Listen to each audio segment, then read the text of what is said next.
सनातन धर्म ज्ञान गंगा चैनल में आप सभी का स्वागत है। मेरे प्यारे राम भक्तों, मेरे प्यारे कृष्ण भक्तों, आप सभी को जय श्री राम जी की जय श्री कृष्णा।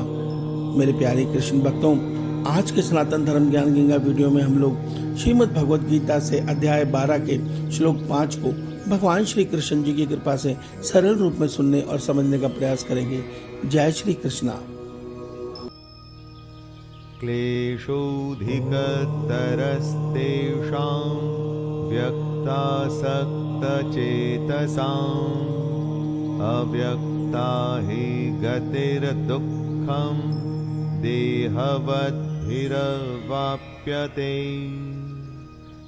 मेरे प्यारे कृष्ण भक्तों, श्रीमद् भगवद गीता के अध्याय 12 के श्लोक 1 में अर्जुन ने भगवान श्री कृष्ण जी से प्रश्न किया था कि हे केशव, हे माधव, कृपया मुझे आप यह बताइए कि आपके निर्गुण रूप के उपासक ज्यादा श्रेष्ठ है या जो आपको सगुण रूप से आपको कृष्ण जी या राम जी मानकर आपकी भक्ति करते हैं वो ज्यादा श्रेष्ठ है। तो उसके जवाब में भगवान श्री कृष्ण जी ने अध्याय 12 के श्लोक 4 तक हमें यह समझाया है कि हे अर्जुन, मेरे जो सगुण स्वरूप की साधना करते हैं वो साधक श्रेष्ठ है, क्योंकि जो सगुण रूप की साधना है वो सरल है।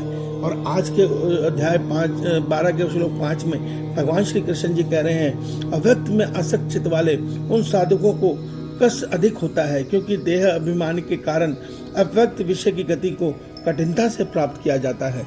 मेरे प्यारे राम भक्तों, आइए आज के इस श्लोक को हम थोड़ा सरल रूप में सुनने और समझने का प्रयास करते हैं। मेरे प्यारे कृष्ण भक्तों, यहाँ भगवान श्री कृष्ण जी अर्जुन को यह सत्य समझा रहे हैं कि जो निर्गुण ब्रह्म के उपासक हैं, जो भगवान को ब्रह्म मानकर, निराकार मानकर उनकी साधना करते हैं, वो आत्म साधना है। उसके लिए उनको अपने मन को परमात्मा की माया के तीनों गुणों से मुक्त करना होता है, तभी वो अपने मन को आत्मा में स्थिर करके उसकी साधना कर सकते हैं। और तीनों गुणों से मुक्त होना इस शरीर के लिए बहुत मुश्किल कार्य है। जब तक मन में शरीर बोध रहेगा तब तक हम माया के गुणों से विमुख नहीं हो सकते, माया के गुणों से मुक्त नहीं हो सकते। तो भगवान कहते हैं जो निर्गुण ब्रह्म की साधना है और उसके लिए जो अपने मन को माया के बंधन से मुक्त करना है वो अति कठिन है, क्योंकि देह अभिमान के कारण, शरीर बोध के कारण मनुष्य निर्गुण ब्रह्म में स्थित नहीं हो पाता, क्योंकि माया जनित मन को परमात्मा के आत्मा तक पहुंचने का अधिकार नहीं है। इसलिए भगवान श्री कृष्ण जी निर्गुण ब्रह्म की साधना को कठिन बता रहे हैं। और इसके विपरीत जो सगुण स्वरूप की साधना है उसमें मनुष्य को तीनों गुणों से मुक्त होने की आवश्यकता नहीं है, उसमें भक्त भगवान के परायण हो जाता है। ये उसी प्रकार है जिस प्रकार एक छोटा बच्चा अपने पिता के को अपनी उंगली थामकर उनके ऊपर भरोसा करके उनके अनुसार चलता है, भक्त का भी ऐसा ही जीवन है। भक्त संसार के सभी विषयों से अपने मन को विरक्त करके अपने परमात्मा में, अपने ईश्वर में प्रेम जोड़ लेता है और उस प्रेम से भगवान के सहारे आगे बढ़ता है। तो भगवान गीता में कहते हैं, अपने ऐसे भक्तों के लिए मैं उनके योगक्षेम स्वयं करता हूँ, अर्थात जो उनके पास है उसकी रक्षा मैं करता हूँ और जो उनके पास नहीं है वो उनके लिए सुलभ कराता हूँ। यहाँ भगवान ये कहना चाहते हैं कि जो भक्त भक्ति की लाइन मार्ग में चल रहा है उसको संसार के विषयों से मुक्त करना मेरा कार्य है, उनको माया मुक्त करना मेरा कर्तव्य है। मैं उनको सब माया से मुक्त करके आसानी से उनको परम धाम तक लेके जाता हूँ। तो इसीलिए भगवान सगुण स्वरूप की भक्ति को आसान और श्रेष्ठ बता रहे हैं। तो मेरे प्यारे कृष्ण भक्तों, ऐसा नहीं है कि निराकार ब्रह्म की साधना से हम परमात्मा को नहीं पाएंगे, उससे भी हम परमात्मा को पा लेंगे, मगर वो साधना कलयुग में अति कठिन है। ज्ञान मार्ग को गोस्वामी तुलसीदास जी तलवार की धार बताते हैं कि ज्ञान मार्ग में साधक से तनिक भी चूक हुई तो वो जहाँ था वो वापस वहीं गिर जाता है।